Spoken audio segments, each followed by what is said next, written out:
If I can have everyone's attention, we'll continue our media availability here at Richmond International Raceway. We are welcoming Carl Edwards, driver of the number 99 Ford Always Racing Ford, coming off a win here in September. Talk a little bit about returning to Richmond this weekend.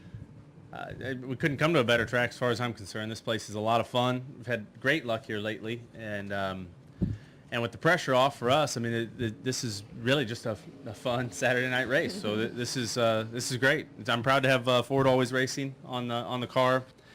The website FordAlwaysRacing.com should have some interesting footage of us wrecking some little Ford cars. It was pretty fun. Ambrose is a maniac. Eric's not far behind, and Ricky Stenhouse is definitely a cheater on as far as go-kart racing goes. But we tore some stuff up and had a good time. So I don't know when that video will be up, but it's probably pretty expensive considering all the cameras we broke. But pretty cool sponsor to have on for the weekend. All right, we'll open up questions for Carl. Raise your hand. We'll get a mic to you. We'll start in the middle here with Lee.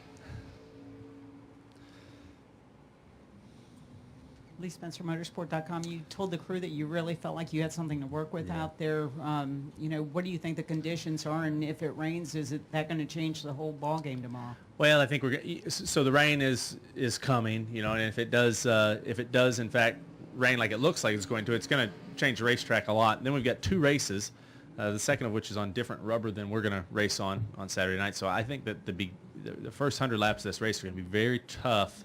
It's going to be a little bit treacherous. And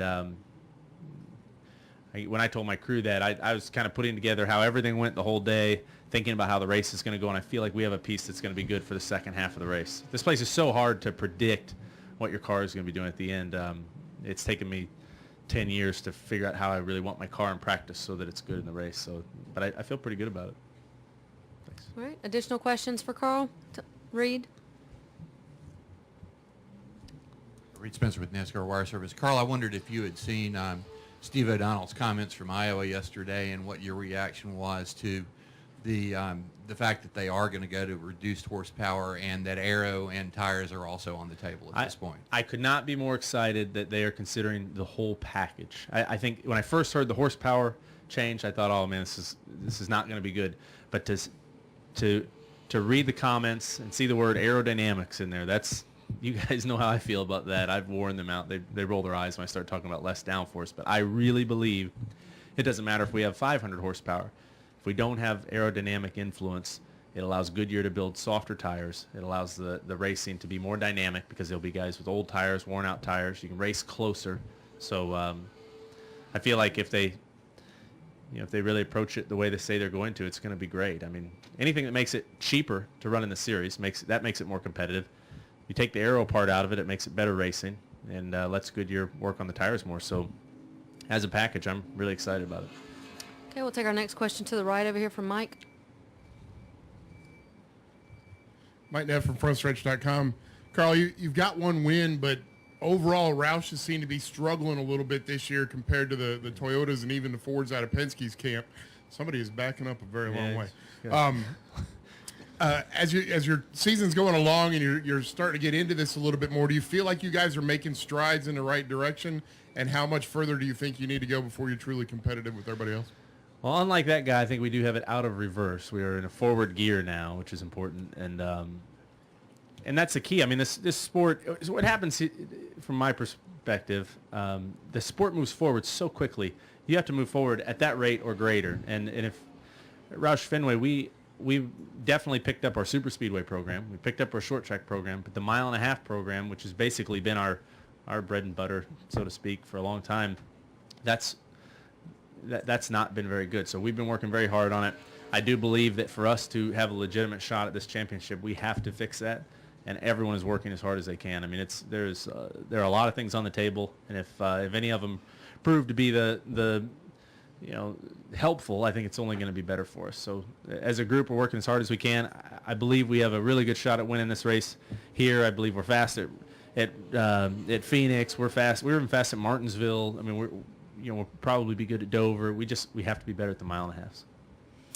We'll take our next question in the back from Chris, then come up to Mike. Carl, Chris, Kitchens.com. I know Richmond's tomorrow, but looking ahead on deck, can you talk a little bit about Talladega next week and then the new qualifying procedure and the race itself? Yes, if I weren't in it, I would be tuned in to watch because it's going to be entertainment. I mean, we were talking about it today. The only time that we have had to do that at Talladega was, I believe it was last year, maybe, and we knew it was going to rain qualifying out, so everyone was trying to post the fastest time, and it was insanity.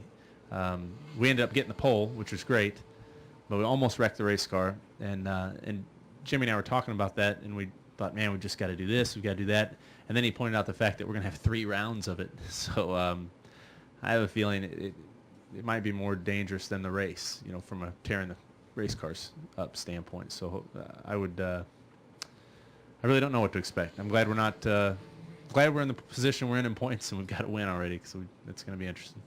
Okay, we'll take our next question up front from Mike. Mike Embry, USA Today. If you're in the top 10 with 10 laps to go tomorrow night, how does the fact that you have a win change how you might run those last 10 laps? Well, it's not just the fact that we have a win. I think it's the big point is that a win will be so important, right? I mean, for us, yeah, we have a win, so we don't have a lot to lose. I mean, we could lose a bunch of points, but basically, if there's a caution, your question was there's a caution with 10 laps to go. Is that what in the top? Okay, so if you're in the top 10 with 10 to go, sometimes you just can't do anything. I mean, you race your guts out and you can't do anything. But what's going to end up happening is when you get a caution, especially as we build towards the 26th race, you get a caution with 10 or 15 to go or 8 to go.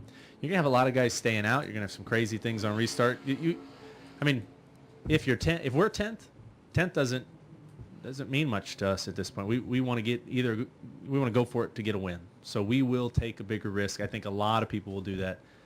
And I think that's the mindset in the garage, and it's getting bigger and bigger. And so I think that as we get farther along in this, you're going to see that's why I believe there are going to be more than 16 winners. I think there'll be 18 or 19 guys that win, because there'll always be that guy or a group of guys willing to take a chance that really on a given day don't have a shot to win.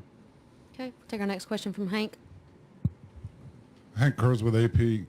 Carl, with all you guys, when you win, talk about how you feel better about your chase chances and stuff, and you're just going to go out and have fun tomorrow night. As we get to like 18, 20 races into this, and you have 10, 12, 14 guys like that, is it going to be just fun mayhem, or there could be some interesting scenarios, where you've got 3 or 4 guys on the final restart at a place. We've all got wins. We all feel like we're in the chase, and it could turn out a lot like Ambrose, Almirola, Stenhouse, and I in the Ford video I was talking about. So, I mean,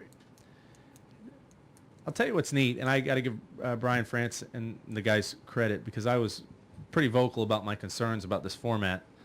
But I have, right now, I'm having so much fun coming to the racetrack. I mean, this weekend it's a fun race, and I think a lot of times we have been so focused on points positions and qualifying up front. We don't. In the past, I haven't had as much fun as I'm having right now. So yeah, I guess it's a long way of answering your question. But basically, I think that it could get pretty exciting. There could be some interesting stuff as we get closer, and people have nothing to lose. Additional questions for Carl?